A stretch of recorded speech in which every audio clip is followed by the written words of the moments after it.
નમસ્તે બાળ મિત્રો, આજે આપણે ધોરણ 1 વિષય ગણિત એમાં નવો એકમ શીખવાના છીએ. એકમ 11 સંખ્યાઓ. આગળ પણ આપણે સંખ્યાઓ શીખી ગયા, જે 1 થી 50 સુધીની શીખ્યા હતા. હવે આપણે આજે આગળ સંખ્યા શીખવાના છીએ. તો પહેલા આપણે થોડું પુનરાવર્તન કરી લઈએ. આપણે અહીંયા જોઈએ કે 10 ના જૂથ છે અને કેટલીક છૂટી વસ્તુઓ છે. તો અહીંયા જૂથ કેટલા છે? 1, 2, 3, 4. 10 ના 4 જૂથ એટલે કે 10, 20, 30, 40, 41, 42, 43, 44 ને 45.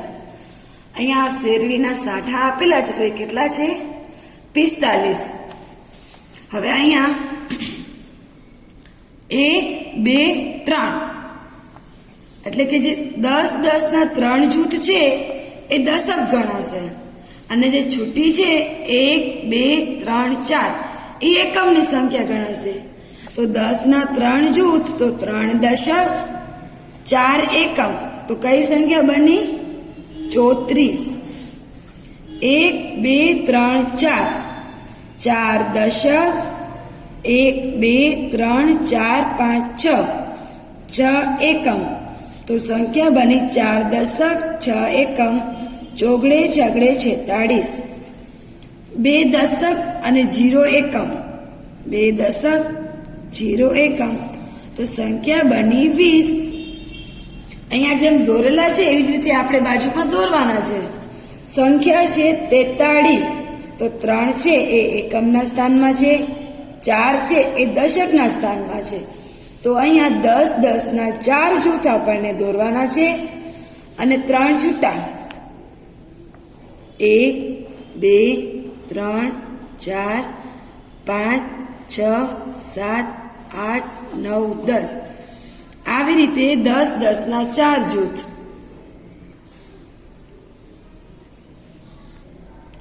તો આવી રીતે આપણે 10 ના 4 અને 3 એકમ. તો 1, 2 ને 3 છૂટા.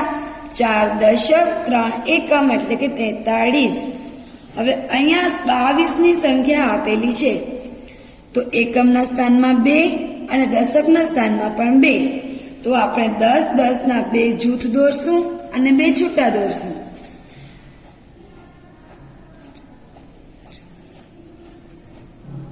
આ 10 નું એક જૂથ, આ 10 નું બીજું જૂથ એટલે કે 10 ને 10 20 અને 2 છૂટા 21 અને 22. તો આ થયા એકમ અને દશક, જે આપણે આગળ શીખી ગયા છીએ. આપેલી જગ્યામાં સંખ્યા લખો. 1, 2, 3, 4 ને 5. તો દશકના સ્થાનમાં આવશે 5, એકમના સ્થાનમાં આવશે 1. સંખ્યા બની 51. 1, 2, 3, 4, 5, 6 દશક, 1, 2, 3, 4 4 એકમ. છગડે ચોગડે 64. 1, 2, 3, 4, 5, 6, 7, 8 8 દશક, 0 એકમ. 80. 1, 2, 3, 4, 5, 6, 7, 8, 9 9 દશક, 1 એકમ. તો 91. 1, 2, 3, 4, 5, 6, 7 7 દશક, 1, 2, 3 3 એકમ. 7 ત્રગડે 73. 1, 2, 3, 4, 5, 6 દશક, 1, 2, 3, 4, 5, 6 એકમ. તો સંખ્યા બની 66. 1, 2, 3, 4, 5, 6, 7, 8, 9 9 દશક, 1, 2, 3, 4, 5, 6, 7, 8, 9 9 એકમ. 2 નવડા 99. 1, 2, 3, 4, 5, 6, 7 7 દશક, 1, 2, 3, 4 4 એકમ. તો 7 ચોગડે 74. આજે આપણે આગળનું પુનરાવર્તન કર્યું. હવે આગળ શીખીશું. જેમ આપણે 1 થી 50 ની સંખ્યા શીખ્યા દશક અને એકમમાં, એવી જ રીતે 51 થી 70 સુધીની સંખ્યાઓ. તો આપણે જોઈએ કે 51 થી 70 ની સંખ્યાઓ કેવી રીતે બને છે. 1 2 3 4 5, 5 દશક, 1 એકમ 51, 5 દશક 2 એકમ 52, 5 દશક. તો આપણે અહીંયા 2 દોરી. હવે 5 દશક 3 એકમ. તો અહીંયા એકમની આપેલી છે, દશકના આપણે દોરવાના છે. તો આપણે 5 5 ના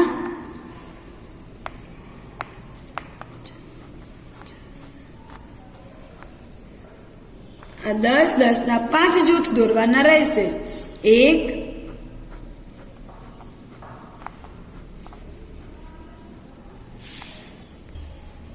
તો આપણે આ 10 10 ના 5 જૂથ બનાવ્યા. 3 એકમ, 5 દશક 3 એકમ, તો થયા 53. 1 2 3 4 5, 5 દશક 4 એકમ, 1 2 3 4.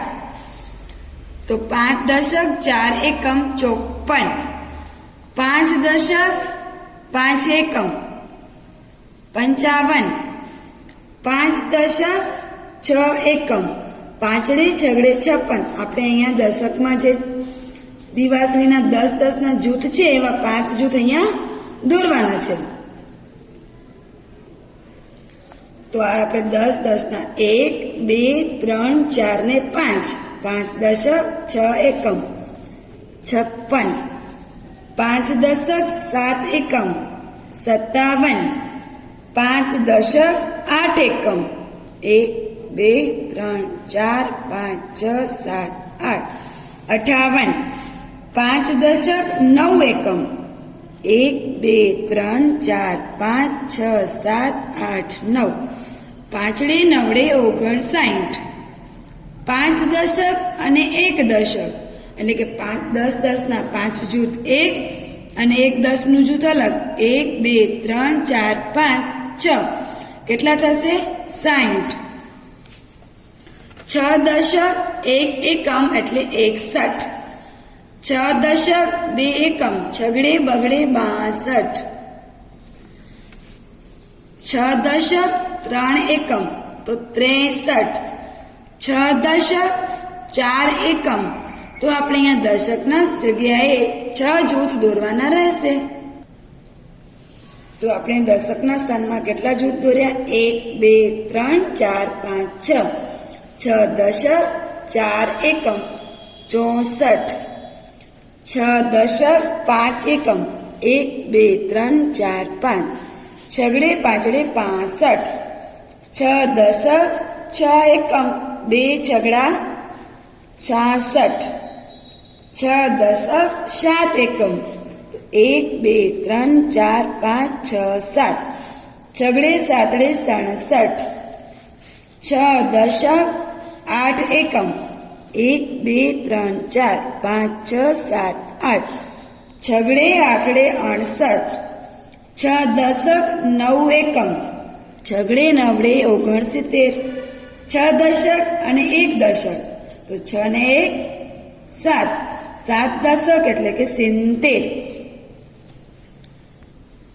તો બાળકો આપણે આજે આ 51 થી 70 સુધીની સંખ્યાઓ શીખ્યા અને તમે પણ મારી સાથે સાથે આ ખાલી જગ્યા પૂરતા ગયા હશો અને 51 થી 70 સુધીની સંખ્યા કેવી રીતે બની એ તમને બધાને ખ્યાલ આવી ગયો હશે. અસ્તુ.